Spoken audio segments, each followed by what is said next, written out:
केंदा क्षेत्र में फिर घटी भू धसान की घटना। रविवार को न्यू केंदा कलियरी के 3 नंबर बावरीपाड़ा में धसान होने से हड़कंप मच गया था। वहीं आज फिर से डोबराना पंचायत के नजरुलपल्ली के भुइयापाड़ा में धसान होने से इलाके के लोगों में दहशत फैल गई है। प्रशासन की तरफ से तत्काल कार्रवाई करते हुए धसान वाली जगह पर छाई डालकर भराई की जा रही है। इस बारे में टीएमसी के अंचल अध्यक्ष महेश पासवान ने बताया कि उनको आज सुबह 5 बजे घटना की जानकारी मिली, लेकिन तब भारी बारिश हो रही थी, इसलिए वो थोड़ा रुक के आए। जब वो घटना स्थल पर पहुंचे तो देखा कि 20 फुट व्यास और 30 फुट गहरा एक गड्ढा हो गया है।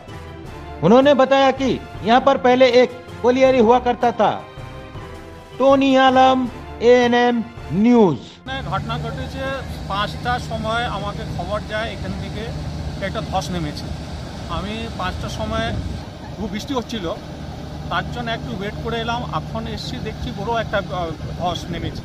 আমি প্রশাসনকে ফোন করেছিলাম, আমি সবাইকে ফোন করি। এইখানকার মানুষগুলো খুব আঘাত আছে এখনো।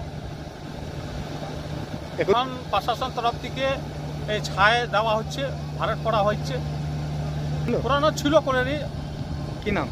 কোলেরির নাম ছিল নোট ছড়া। और खबरों के लिए सब्सक्राइब कीजिए एएनएम न्यूज़, बेल आइकन दबाकर रहिए सबसे आगे।